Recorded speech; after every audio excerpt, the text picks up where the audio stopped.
So hello everyone, আসসালামু আলাইকুম। আজকে আমি রিভিউ করব Oppo A5 Pro। এই ফোনটি আমার কাছে দীর্ঘ এক সপ্তাহ ধরে ব্যবহার হচ্ছে। এটার ভালো দিকের পাশাপাশি এটার খারাপ দিকগুলো আপনার সাথে শেয়ার করব।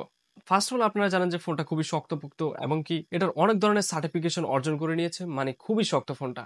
তবে থামেন ভাই, একটা ফোন তো আপনি কিনবেন শুধুমাত্র এটার ডিউরেবিলিটি দেখে না, এটার পারফরমেন্সে কি আছে সেটা দেখে আপনি কিনবেন। দিন শেষে কিন্তু আপনি ফোনটা ইউজ করবেন, হাত থেকে ফেলে দেওয়ার জন্য কিনবেন না। তো চলেন ভিডিওটা শুরু করা যাক। আমরা যে ফোনটা এক সপ্তাহ ধরে ব্যবহার করতেছি, এখানে কিন্তু 90 হার্টজ দেওয়ার কারণে কিন্তু আমরা স্মুথনেস রেজাল্টটা ফোনটা থেকে মিস করতেছি। যদি এখানে 120 হার্টজ যদি দেওয়া যেত তাহলে কিন্তু আমরা স্মুথনেস রেজাল্ট কিন্তু ফোনটা থেকে একেবারে পেয়ে যেতাম। এই ফোনটার প্রসেসরে রয়েছে স্ন্যাপড্রাগন 6S Gen 1, যেটা কিন্তু খুবই পাওয়ারফুল একটা প্রসেসর, তবে আরেকটু ভালো দিলে ভালো হতো। তবে ক্যামেরা পারফরমেন্সে এসে আমরা হতাশ হয়েছি। পিছনে যে ক্যামেরাটা রয়েছে সেটা রয়েছে 50 মেগাপিক্সেল, মানে 50 মেগাপিক্সেল একটি ক্যামেরা, এবং কি ফ্রন্টে যে ক্যামেরা আছে সেটাতে রয়েছে 8 মেগাপিক্সেল একটি ক্যামেরা। ফ্রন্টের ক্যামেরাটা যদি 16 মেগাপিক্সেল বা 32 মেগাপিক্সেল দেওয়া যেত তাহলে কিন্তু আমরা এটা ভালো বুঝে নিতাম। যারা হেভি টাইমে ফটো টটো তুলে থাকেন তারা এই ফোনটা থেকে দূরে থাকাটাই সব থেকে বেটার। এই ফোনটার হাইলাইট একটা বিষয় হচ্ছে 5800 mAh একটা ব্যাটারি, এবং কি ফোনটাকে ফুল চার্জ করার জন্য রয়েছে 4500 টাকা ফাস্ট চার্জার, যেটা দিয়ে ফোনটাকে ফুল চার্জ করতে 30 থেকে 45 মিনিটের মতো সময় লাগবে। একবার ফুল চার্জ করলে আপনার 1.5 দিনের মতো ব্যাকআপ পেয়ে যাবেন অনায়াসে। তো ব্যাটারি সেকশনে কিন্তু আমরা মোটামুটি হতাশ হইনি ফোনটা থেকে। ফোনটিতে থাকছে দুটি স্পিকার, যখন আপনি মিউজিক প্লে করবেন তখন একটা ভালো পরিমাণে সাউন্ড পেয়ে যাবেন।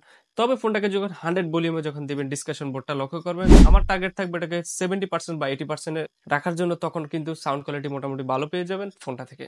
ফোনটিতে থাকছে 7 পাউন্ডের ফিঙ্গারপ্রিন্ট। ফোনটা আমরা 7 দিন ধরে ব্যবহার করতেছি, টাচ ধরে না বা ফিঙ্গারপ্রিন্ট মিস করে, এবং কি ফোনটা ল্যাগ করে বসে থাকে, ওইসব ধরনের ইস্যু কিন্তু আমরা ফোনটা থেকে একেবারে পেস করিনি। তবে ফোনটার ইউআইটা ক্লিন থাকার কারণে কিন্তু আমরা ইউজলেস যে করেছি, ফোনটা কিন্তু খুবই স্মুথ রেজাল্টে ব্যবহার করতে পারতেছি। এটা কিন্তু আমার কাছে ভালো লাগছে। সো গেমিং এর কি অবস্থা? গেমিং কিন্তু ডিসেন্ট টাইপেরই আছে। যারা হেভি টাইমে ব্যবহার করে থাকেন বা ফ্রি ফায়ার খেলে থাকেন তারা এই ফোনটা থেকে দূরে থাকাটাই বেটার।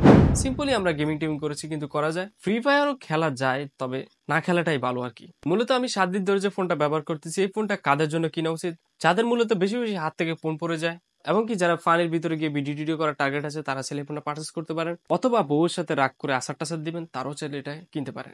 তবে এই ফোনটা কিন্তু মোটো বাইকারদের জন্য কিন্তু পারফেক্ট একটা ফোন। চাকার নিচে পড়ে যাবে, হাত থেকে পড়ে যাবে, কোনো ধরনের ক্যাক বা সমস্যা আপনারা দেখবেন না ফোনটায়।